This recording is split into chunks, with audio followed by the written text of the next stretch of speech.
A Good Girl's Guide to Murder by Holly Jackson is a teen crime novel and the first in a 3-book series. It takes place in the town of Little Kilton, where 5 years ago, college student Andy Bell went missing. Everyone assumed it was her boyfriend at the time, Sal Singh, but Pip isn't so sure. Having chosen this historic case as the topic for a school project, Pip begins her excavations into the past to discover the truth about what really happened. But the past isn't as dead as she thinks, and some secrets will come at a cost. So yeah, it comes across as your typical case was closed 5 years ago, but the police done goofed and a random teenager is the only one smart enough to uncover the truth stick. But is there more to it than that? Well, let's find out. Firstly, I really like the characters in this. They're perhaps not everyone's cup of tea, especially Pip, our protagonist. There is a bit of the random wacky teenager about it, which I can see why some people might find off-putting and a bit cringy, but I liked her. She reminded me a lot of myself when I was at school because, contrary to popular belief, I was a bit weird at that age too. So she's a bit cringy, but that's because all teenagers are a bit cringy, so I think it works. I do like her a lot. She's very earnest and proactive and daring. She throws herself into the situation and really keeps the pace up with her relentless investigating. I did wonder if she's neurodivergent. There was a bit of an autism vibe at times, the one-track mind, the way she talks about conversations and encounters, the spewing of random information at times of social panic. It's not all the time, but some of the time. I don't know, I could be barking up the wrong tree in the wrong forest on this one. I also like the wide cast of supporting characters.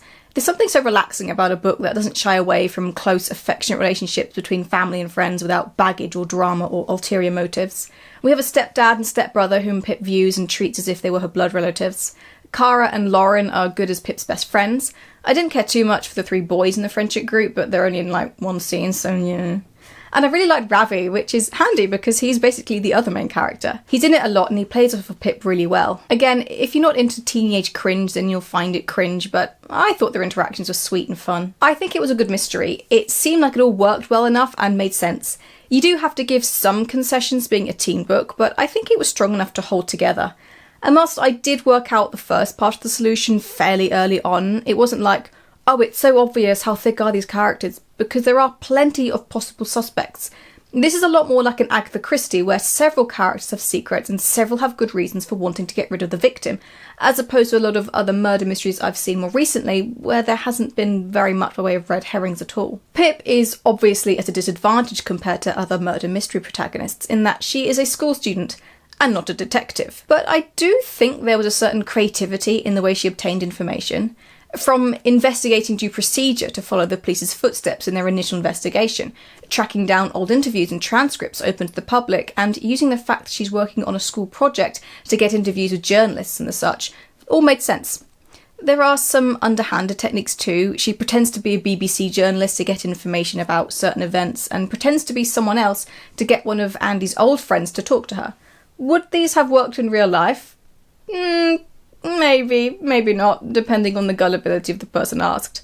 I wasn't totally convinced by the whole pretending to be someone's old friend and they didn't notice, but it was creative, and you have to allow the main character to get information, so I'll let it slide. I liked the mixed media style in which this was written. We have not just chapters of straight prose, but also transcripts of interviews, Pip's write-ups of various events and encounters, and a few pieces of literature like her EPQ form at the beginning, and excerpts from Andy Bell's old school planner.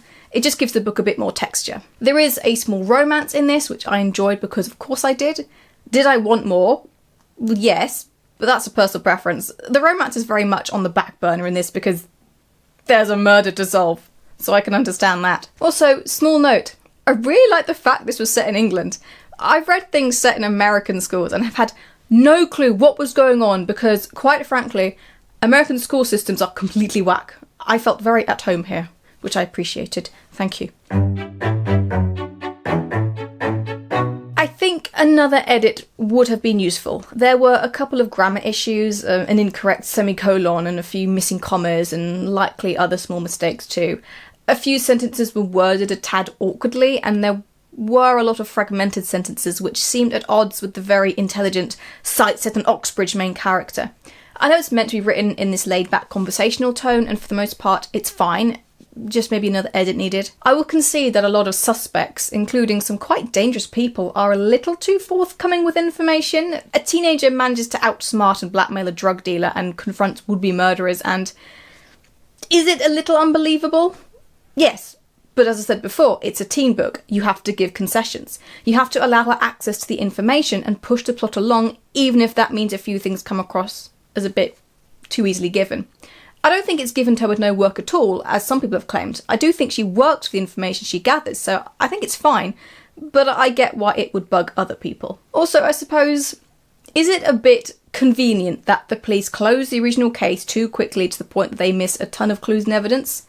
Yes, of course it is. There needed to be enough buried for Pip to find out. I also don't think it's unbelievable this happened, considering the evidence the police had at the time and other events that took place.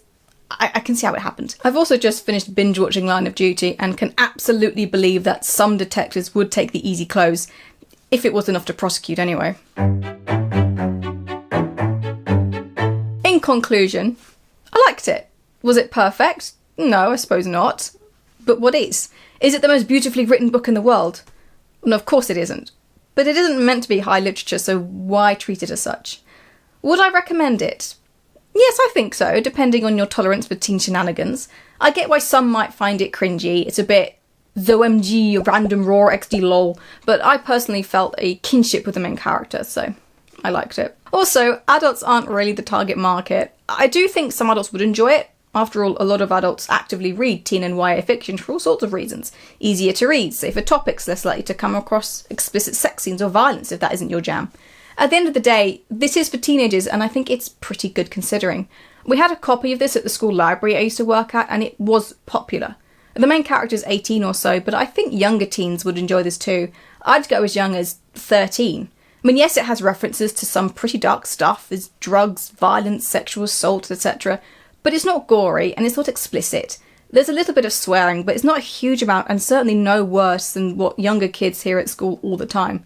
And it does have some nice segments about love and family, and touched on things like racism and tolerance in a natural and unobtrusive way that teaches without judging. Will I watch a TV show based on it? I mean, that's kind of why I read the book in the first place. Books, then screen adaptations. That is my preferred order. Also, Matthew Baton's in it. He's a beautiful man. I love him. And I've never seen him do anything serious before. So that'll be fun. As for next time, guess what I've got a hold of?